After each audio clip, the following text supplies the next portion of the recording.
Tumingin si Xu Chongli kay Jiang Yi, may halong kaba. Boss, mukhang napansin ka na nila. Parang isang diamanteng hindi maitatago ang kislap. Sumagot si Jiang Yi ng kalmado, sa lakas ko, mangyayari din ito sooner or later. Kahit bago pa niya nakuha ang kapangyarihan mula kay Yuan Kongya, sapat na ang abilidad ni Jiang Yi para mapansin ng Border Army. Kaya ang karagdagang atensyon na ito ay hindi na nakakagulat. Minsan, ang pagiging espesyal ay may kaakibat na abala. Pero ayaw kong sumali sa puwersa ng Blizzard City, at duda akong hindi nila ako pipilitin. Parehong nabanggit na nina Border Guard Bian Jianwu at Baili Changqing na ang Blizzard City ay tumatanggap lamang ng mga taong tapat. Mahigpit sila sa pag-recruit ng mga dayuhan, hindi lang ito tungkol sa kapangyarihan, kundi pati na rin sa tiwala at karakter. Maliban kung ikaw ay labis na malakas, kadalasang hindi pinipilit ng mga pinuno ng Blizzard City na sumali ang isang tao laban sa kanilang kagustuhan. Tanging kung ipapakita ni Jiang Yi ang kanyang buong lakas sa kapalamang nila, isasaalang-alang ang ganitong bagay. Sa ngayon, ipinakita lamang niya ang kanyang mga kakayahan bilang isang elite investigator. Bagaman kahanga-hanga iyon, hindi iyon bihira sa Blizzard City. Marami sa 6 na pangunahing koponan ng investigasyon at mga tropa ng Yanyon ang may mga mandirigma sa ganitong antas. Nang marinig ang kumpiyansa ni Jiang Yi, huminga ng maluwag ang kanyang koponan. Narinig nila na ang mga patakaran sa Blizzard City ay komplikado at madalas na ang kaligtasan ay nakasalalay sa kontribusyon ng bawat tao. Mas naging magaan ang kanilang pakiramdam nang malaman nilang hindi mapipilit si Jiang Yi sa kahit ano. Samantala, pinanatili ni Lu Kairen ang kanyang mga mata sa kahon sa mga kamay ni Jiang Yi. Napansin ni Jiang Yi ang kanyang titig at mumiti, tara na. Bumalik tayo ng mabilis. Sabik din siyang makita ang kanyang bagong sandata. Samantala, bumalik si Bai Chunyu kay Deng Shentong na may magandang balita. Bukas si Jiang Yi na makipagkita kay Deng pagkatapos ng pangunahing kaganapan. Nang marinig ito ni Deng, isang ngiti ang sumilay sa kanyang mukha, hindi maikubli ang kanyang kasabikan. Talagang inaabangan ko ang susunod nating pagkikita, sabi niya na may kislap sa kanyang mata. Nagtataka ako kung anong klaseng sorpresa ang maaring dalhin ni Jiang Yi. At ngayon, si Jiang Yi at ang grupo ay nakabalik na sa gusali ng apartment. Ang server na tumulong sa kanila dati ay mukhang relieved na makita silang ligtas na nakabalik. Ngunit hindi siya mukhang masaya, may bahid ng inis sa kanyang ekspresyon, kahit na sinubukan niyang itago ito sa likod ng isang magalang na ngiti. Hindi na siya pinansin ni Jiang Yi at simpleng pinangunahan ang kanyang koponan pabalik sa kanilang mga kwarto. Sa loob ng gusali ng apartment, nagtipon-tipon ang koponan ni Jiang Yi sa kanyang silid, ang kanilang mga mata ay nakatuon sa kahon ng kahoy na kanyang hawak, puno ng sabik na pananabik. Sila Yang Yu at Lu Kairen, lalo na, ay hindi maikukubli ang kanilang pagkamausisa tungkol sa bagong sandata ni Jiang Yi. Walang pag-aalinlangan, inilapag ni Jiang Yi ang kahon sa mesa at binuksan ito. Pagbukas niya ng takip, may malambot na tunog na umabot sa hangin, pinuno ito ng puting usok. Pagkakita nito, si Jiang Yi ay bahagyang napaatras, dahil sa hindi siya sigurado kung ano ang usok. Ngunit mabilis na ipinaliwanag ni Lu Kairen, ito ay isang espesyal na kemikal na ginagamit upang mapanatili ang metal. Pinipigilan nito ang materyal na kalawangin. Tanging mga napakahalagang kayamanan at armas lamang ang iniimbak ng ganito. Pagkarinig nito si Jiang Yi ay kumalma, naaliw sa kanyang paliwanag. Habang naglalaho ang ulap, lumitaw ang anyo ng isang makinis na pahalang na espada. Lumingon ang lahat, mga matay puno ng paghanga.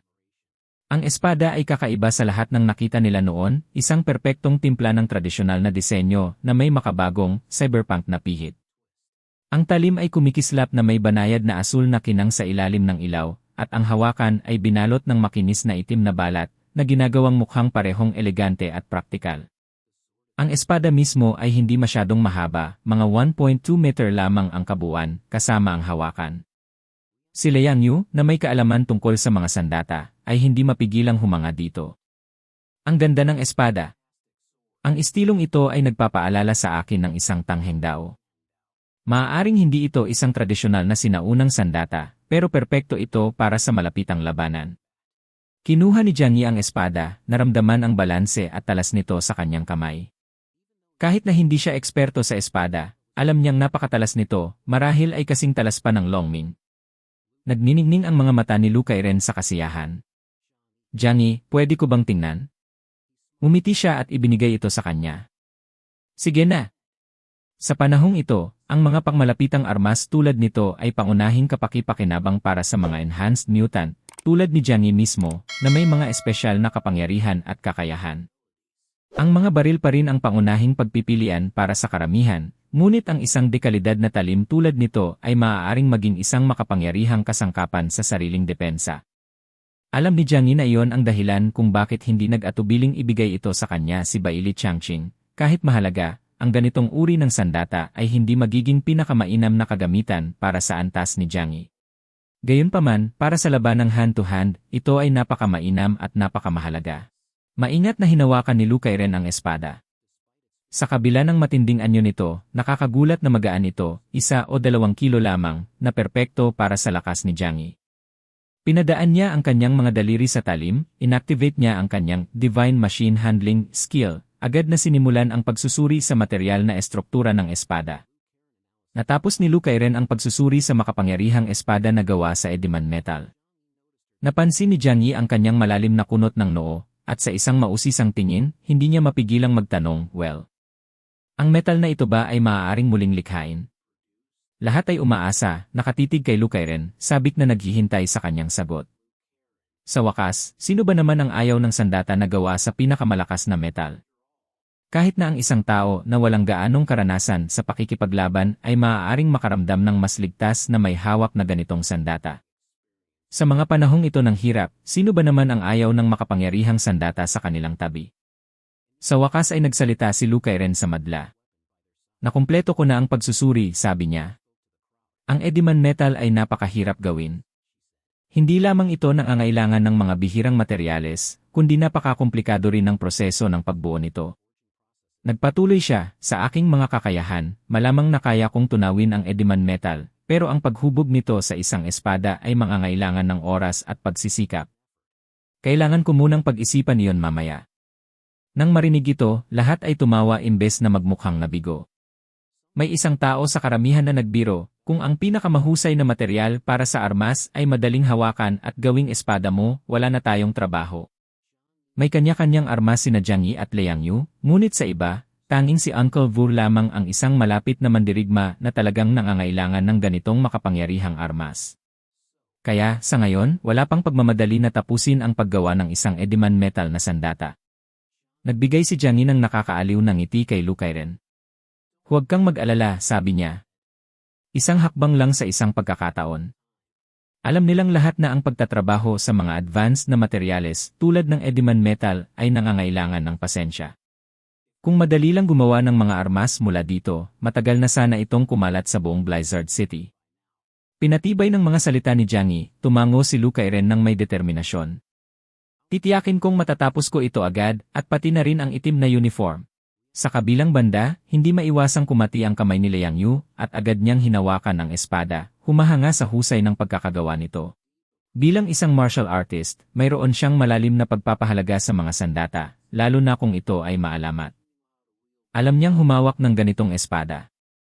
Pero sa ngayon, ang nagpapasaya sa kanya ay ang malaman na may sariling sandata si Jiang Yi. Ibig sabihin hindi na niya kailangang hiramin palagi ang kanyang mahal na Dragon Song na espada. Kahit na may sarili ng espada si Jiang Yi ngayon, paminsan-minsan ay nagpapahiram pa rin siya ng Dragon Song, lalo na para sa pagsasanay o kung gusto niyang mag-practice gamit ito. Sa huli, bawat mandirigma ay naakit sa isang makapangyarihang espada. Jiang Yi, dapat mong pangalanan ang espadang ito, si Liang Yu ay nagmungkahi na may ngiti. Ang isang maalamat na sandata ay nangangailangan ng isang maalamat na pangalan na tugma sa kanyang may-ari. Kinuha ni Jiang Yi ang espada, hindi niya ito ibinalik sa talukbong, sa halip, maingat niyang hinawakan ito sa kanyang kamay, hinahangaan ang bahagyang asul na liwanag na nagmumula sa talim. Pagkatapos mag-isip ng sandali, sinabi niya, papangalanan ko itong Saint. Mayroon itong banal na ugnayan, parang paghuhukom mismo. Ang ibig niyang sabihin ay kayang tumaga ng talim na ito sa kahit ano, na nagbibigay dito ng kapangyarihang putulin ang mga nagkasala na parang papel. Matapos pangalanan ang kanyang sandata, hinikayat ni Jiang Yi ang lahat na magpahinga, alam niyang kakailanganin nila ang kanilang lakas para sa malaking pagpupulong ng Jiangnan kinabukasan. Sa opisina ng Jiangnan Region, sumandal si Zhu Zeng sa kanyang upuan at muling inisip ang kamakailang laban. Lumalago ang kanyang paggalang sa mga kakayahan ni Jiang Yi, at hindi niya maiwasang maalala ang papuri na ibinigay sa kanya ng kanyang kasamahan na si Baili Changqing. Medyo nagkunot ang noo ni Zhu, iniisip kung mas bagay kay Jiang Yi na maging kalasad kaysa simpleng talim lamang. Kung siya ay gagamitin ko bilang isang kalasad, si Jiang Yi ay tila isang tao na may likas na lakas para sa depensa, kayang protektahan ang kanyang sarili at mga kasama bago umatake pabalik. Ang isang tao na tulad niya ay maaaring hindi palaging kapansin-pansin, ngunit kung gagamitin ng tama, maaari niyang baguhin ang takbo ng anumang laban. Maya-maya, pumasok ang kanyang sekretarya at may iniulat sa kanyang harapan. Naging seryoso ang mukha ni Zhu Zeng. Dalhin mo siya rito, sabi niya. Si Lan, ang opisyal, ay nagdala ng isang lalaki sa silid.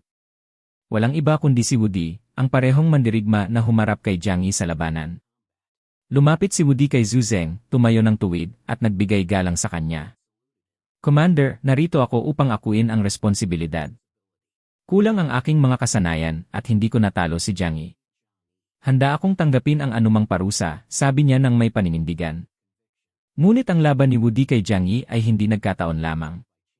Si Zhu Zeng ang nag-ayos ng lahat, mula pa sa kamakailang labanan sa lungsod ng Tianhai, si Zhu ay masusing nagmamasid kay Jiang Yi. Kahit gaano pa man kaingat ang pag-uulat ni Baili, isang katotohanan ang nanatiling malinaw, sa huling laban, si Jiang Yi lamang ang humadlang sa isang makapangyarihang mutant, isang bagong promote sa antas ng Epsilon, isang kalaban na kasing mabangis ng madilim na gabi. Kahit na tila maliit na laban lamang ito, hindi maaring baliwalain ni Zhu Zeng ang narinig niya tungkol dito. Alam niya ng eksakto kung ano ang ibig sabihin ng isang tao na maabot ang makapangyarihang antas ng Epsilon. Sa buong Blizzard City, kahit na maraming mahuhusay na mandirigma, wala pang nakarating sa antas na yon na kinikilala sa buong mundo. Kahit ang pinakamahusay, tulad ni Deng Xiantong at Border Army Bian Jianwu, ay hindi pa nakararating sa Epsilon. May agwat sa pagitan nila, halos parang pagkakaiba ng mga ulap sa langit at putik sa lupa. Ngunit nagawa ni Jiang Yi na pigilan ang mga atake mula sa misteryoso at napakalakas na si Yuan Kongya. Ano kaya ang dahilan at mali sinasabi noon tungkol sa kanya? Hindi na kailangang magtanong ni Zhu Zeng, alam niyang mahalaga ito. Kaya, nagpasya siya, tiyak na darating si Jiang Yi sa pagpupulong, at ang laban na ito sa pagitan nila ay itinakda para sa isang dahilan. Pero ang resulta ng laban ay medyo nakadismaya kay Zhu Zeng. Napagtanto niya na kahit magaling si Jiang Yi sa depensa, hindi gaanong kalakas ang kanyang mga atake. Dahil dito, medyo nawala ang interes ni Zhu Zeng kay Jiang Yi. Nagpasya siyang tingnan si Jiang Yi bilang isang piyesa sa chess, isang tao na may malakas na kasanayan sa depensa na maaari niyang gamitin kung kinakailangan. Pagkatapos, humarap si Zhu Zeng kay Wu Di. Nakatayo roon, mukhang nahihiya si Wu Di matapos ang kanyang pagkatalo, nakayuko ang kanyang ulo, masyadong nahihiya upang tingnan si Zhu Zeng sa mata. Si Zhu Zeng ay nagbigay sa kanya ng mainit na ngiti at sinabi, "Halika na, wala kang dapat ikahiya. Nagising mo ang iyong mga kapangyarihan at sumali sa Black Robes sa loob lamang ng 3 buwan. Wu Di, mayroon kang malaking potensyal. Natalo ka kay Jiang Yi dahil wala ka pang sapat na karanasan sa laban." Pagkatapos, naging maseryoso ang mukha ni Zhu Zeng. Ngayon, sa pagkalugi ng mga puwersa sa hangganan at ang Black Robe Squad na humina rin, kailangan naming lumakas ka. Sa lalong madaling panahon, ikaw na ang mamumuno sa koponan kasama si Baili Changqing. Hinawakan ni Wu Di ang kanyang kamao, iniisip ang Border Army na parabang pamilya na niya. Naramdaman niya ang halo ng kalungkutan at pagmamalaki, alam niyang kailangan niyang tumayo at maging mas responsable. Kailangan niyang magdagdag ng responsibilidad at maging suporta ng koponan ngayon. Walang Border Army na mapagkakatiwalaan, kaya't ngayon ay umaasa na ang iba sa kanya. Bata pa siya, at may puwang pa ang kanyang mga kapangyarihan para lumago. Ang pagkapanalo o pagkatalo ay hindi nagbago niyan. Itinaas ni Wu Di ang kanyang ulo nang may pagmamalaki at sumigaw, "Opo, komandante. Hindi kita bibiguin." Maagang umaga kinabukasan, lahat sa labas ng lungsod ay nakatanggap ng mensahe. Hiniling nito na magtungo sila sa Long Conference Center sa Blizzard City bago mag-alas 9:30 ng umaga. Ang opisyal na oras ng pagsisimula ay itinakda sa alas 10 ng umaga. Kaya't makatuwiran na hilingin sa lahat na dumating ng kaunti ng maaga upang makapagsettle. Nang magising si Jiang Yi, pakiramdam niya ay mabigat at malabo ang kanyang mga mata. Hindi siya nakatulog ng maayos noong nakaraang gabi. Mahirap makapagpahinga sa isang banyagang lungsod at kakaibang silid, at sa lahat ng nangyari, punong-puno ng mga iniisip ang kanyang isipan.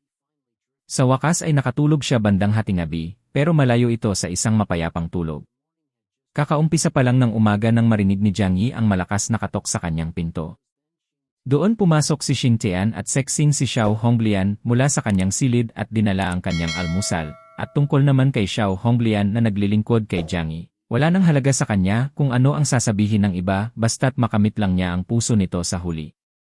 Di nagtagal, sumunod ang mga lider ng iba pang dalawang grupo, kasama ang koponan ni Jiang Yi, at sumama sa kanyang silid upang kumain ng sabay-sabay. Hindi gaanong malaki ang kwarto ni Jiang Yi, kaya nang magtipon-tipon ang lahat sa loob, halos wala ng espasyo para umupo. Ang ilang tao ay umupo sa sahig, ang iba naman ay nakaupo sa kama, at lahat sila ay nagbahagi ng almusal habang nagkukwentuhan tungkol sa nalalapit na pagpupulong. Ang usapan ay bumalik sa mga parehong alalahanin na kanilang tinalakay dati, mga mahalagang paalala at mga bagay na dapat bantayan. Nagmungkahi si Jiang Yi ng may pag-isip, nagbigay ng ilang payo at pinaalalahanan ang lahat na maging maingat sa bagong kapaligirang ito. Makinig kayo. Sabi ni Jiang Yi, matatag ang boses. Blizzard City ito.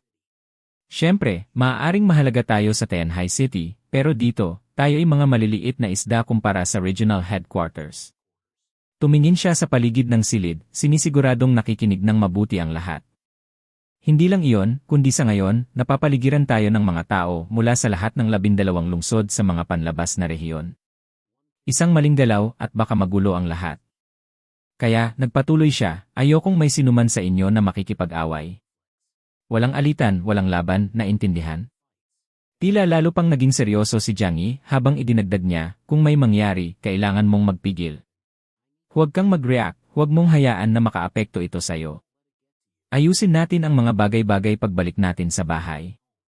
Pero habang nandito tayo, kahit may magalit sa'yo, kalimutan mo na lang. Tumango si Xiao Honglian, kahit na medyo galit ang kanyang mukha. Naiintindihan niya ang babala ni Jiang Yi, pero alam niyang mahirap panatilihin ang kapayapaan, lalo na sa isang mapangutyang tao. May mataas na posibilidad ng hindi pagkakaintindihan at tensyon, at sa kasalukuyang sitwasyon ng lungsod ng Tianhai, maaaring makita ang kanilang grupo bilang isang madaling target, parang matabang tupa na madaling lapitan. Ngunit si Xiao Honglian ay matibay na tumango. Jiang Yi, ikaw ang aking leader at ang aming leader.